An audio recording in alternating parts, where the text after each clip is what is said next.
Okay, let's explore the choice of original Medicare. So, as I said, you need to sign up for Part A, which provides hospitalization and things like that under Part A. The next is Part B. And Part B is really doctors and other Part B chemotherapy drugs are under Part B. Those are things that you would get intravenously. So there's many things that go in Part B, but that's Part B. You're going to pay a premium for Part B, so that'll come out of your Medicare. Usually Part A, most people get that for free. So really out of your pocket is the Part B premium. With the selection, this is where you would maybe decide on a Medigap plan. And the Medigap plan, we're going to talk about in a minute what those are. The next part about it is if you should have drug coverage. Part D is for that, and there's prescription drug plan. So now, how do you go about deciding what to do? So what we do, the first thing in our office, is we go to the Medicare.gov website, go in there, and I look for the current plan year. If I'm looking for a 2022 plan right now, I go click 2022 plan. I don't even log in. You can just hit a little button that says, hey, I don't want to log in. I want to see what's going on. So you go there. The next box that'll come up is it'll say, hey, what are you looking for? And if you're on this choice, what you grab is you grab the Medicare. You grab the Medigap and the PDP as a selection. So you grab that selection, you go on, it asks you your zip code. From your zip code, it goes on and says, hey, do you get any extra help? And there's other things like if you're on Medicaid and other things like that. Normally for my clients, they don't get any help, so we just skip by that. The next thing is we go to where you enter your drugs, and do you want to enter your drugs? And this is some advice. I'd enter my drugs because that's going to do that. And it's pretty easy. It goes pretty quick.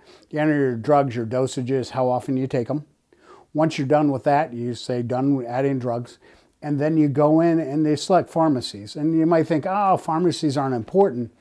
Well, they kind of are because every plan is a little bit different. And so some are preferred and some aren't. And you'd be surprised at how sometimes cost savings are just by the different pharmacies that you go with. And so once you're done with that and you hit submit, it'll look at all the prescription drug plans that are available in your area and it'll rank them. Normally it will rank them by the ones with the premium and the drug cost, whichever one is the cheapest at the top. That's usually what people are looking for, the cheapest, but it'll rank them all. So you can go through and see that, all the particular details about each of the plans.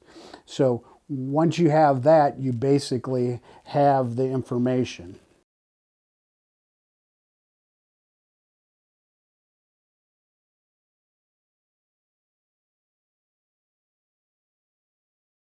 So what is some of the information you really would want to know when you select the original Medicare choice? When you get your PDP results, each of the plans have preferred and standard pharmacies, and every plan is different, so you have to look at that. All carriers, and so it'd be nice if everybody covered the same drugs, and I think they don't. They have a thing called a formulary, and those are all the drugs that they cover. They're required to have one drug for every type of therapy, but let's say there's like 4 drugs for a particular therapy. They may only have one of them.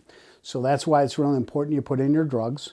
The next part about it is they take those drugs and put them in tiers. And so they start off at 0 and go up to 4 or 5 or 6. And as you go up the tier, the drugs get more expensive. And it would be nice if all the drugs were all in the same tier for all the plans. Guess what? No! They're all different, hence why we do that.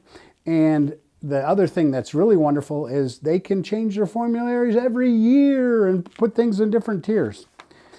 What you need to know about Medigap Supplement plans is some people say, well, hey, will it work with my doctor?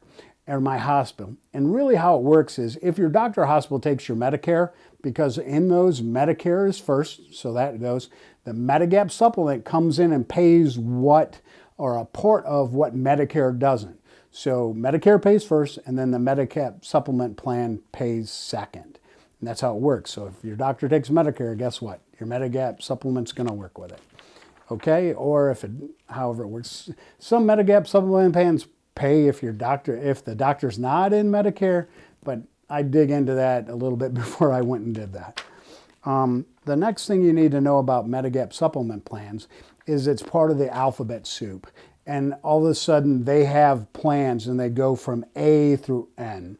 And they're all different, A, B, C, D, F, G, some are, and it's not the A's the best and N's the worst or anything. They're all kind of mixed up. So you'd have to really go and take a look at it. But here's the key.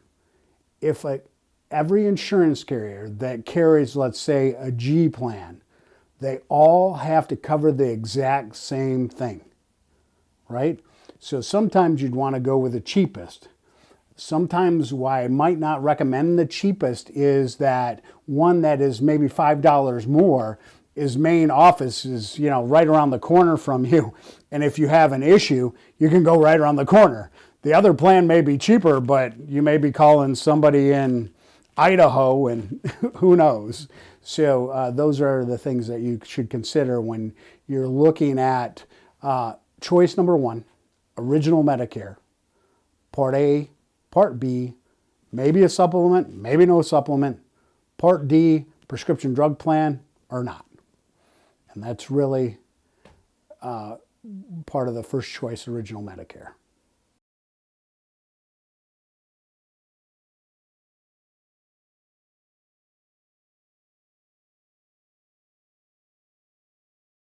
Well, that wraps it up.